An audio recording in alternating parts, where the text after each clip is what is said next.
नमस्कार विद्यार्थी मित्रांनो, स्वागत आहे तुमचं संयुक्त अकॅडमीच्या LLB सेकंड इयर प्रश्न उत्तरे या सिरीजमध्ये. चला तर मग बघूया. पहिला प्रश्न आहे ॲडमिशन म्हणजे स्वीकृती, त्याची प्रस्तावना. ॲडमिशन स्वीकृती एखाद्या व्यक्तीने दुसऱ्या व्यक्तीसमोर किंवा न्यायालयासमोर दिलेल्या स्वीकृतीचा जबाब जो त्या व्यक्तीच्या विरोधात साक्षीत ग्राह्य धरला जातो. सिव्हिल व क्रिमिनल दोन्ही प्रकरणांमध्ये स्वीकृतीचे महत्त्वाचे सिद्ध होऊ शकते. स्वीकृती म्हणजे काय? एखाद्या बाबीशी संबंधित किंवा मुद्द्याशी निगडीत तथ्याबाबत केलेले वक्तव्य संबंधित व्यक्तीने कायद्यात. प्रमुख मुद्दे बघूयात.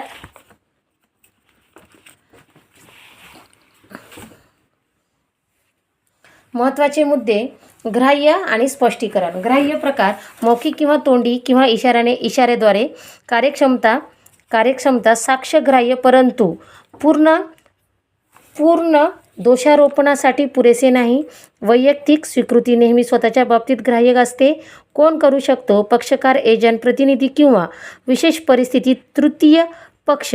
क्रिमिनल केसमध्ये आरोपीने केलेली स्वीकृती असू शकते, पण ती स्वेच्छेने कायद्याने ग्राह्य धरते. महत्त्वाच्या केसेस बघूयात. मूरत Singh versus state of Madhya Pradesh 2006 या प्रकरणात कोर्टाने सांगितलेली की आरोपीची कबुली जर पोलीस समोर असेल तर ती कलम 25 नुसार ग्राह्य नाही. Narayan Bhagwantrao Gosavi versus Gopal Vinayak Gosavi AR 1960 SC 100.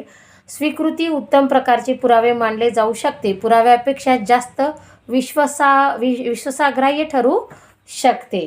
सतत ऐकत राहणे हा अभ्यास करण्याचा अतिशय सोपा प्रयत्न आहे. सतत हा व्हिडिओ ऐकत राहा, अभ्यास करत राहा, यश मिळवा. धन्यवाद.